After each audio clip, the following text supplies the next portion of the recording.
খাব্বাব রাদিয়াল্লাহু তাআলা আনহু যখন ইসলাম গ্রহণ করেন, খাব্বাব রাদিয়াল্লাহু তাআলা আনহু যখন ইসলাম গ্রহণ করলেন, উনি ইসলাম গ্রহণ করার আগে যেই মনিবের বাসায় কাজ করতেন, উনি একজন বেদিন ছিলেন, উনি একজন কাফের মহিলা ছিলেন।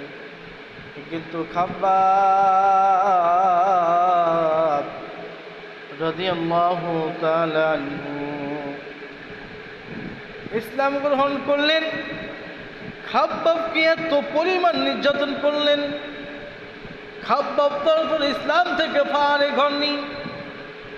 খাব্বাব বলেছিল, আমার দেহে যতক্ষণ পর্যন্ত রক্ত আছে, আমার দেহে যতক্ষণ শক্তি রয়েছে, আমি ততদিন পর্যন্ত ইসলামের কাজ করেই যাব। কথা বলেন ঠিক না ঠিক?